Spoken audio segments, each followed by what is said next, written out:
Ваєчик у яблонім саді, як ветер дихне по ночам,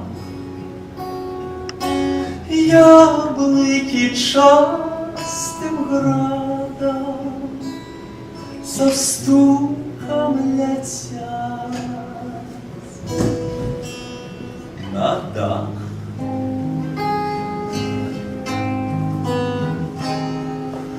Тут так утульно и тихо, тут добрий такий народ,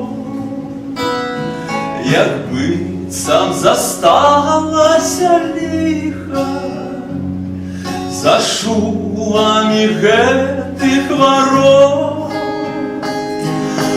Тут тягне жить и кохати, тут добра так, як ніде у старосветской хаті, у дедовским родным гнезде.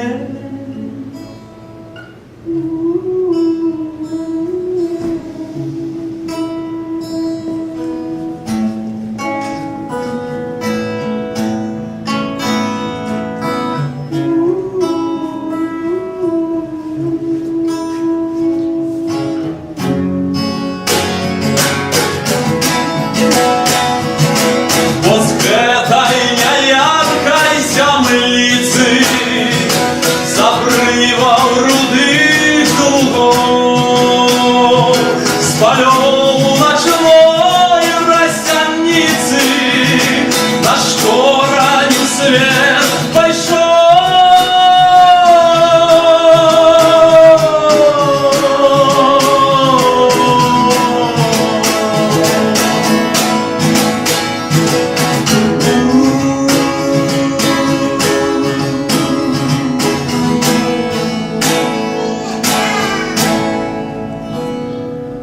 Блукаем по свету сами,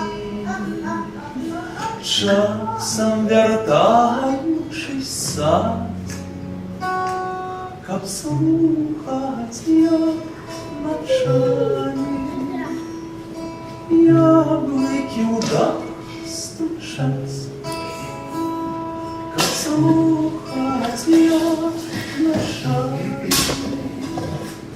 яблыкі ў дах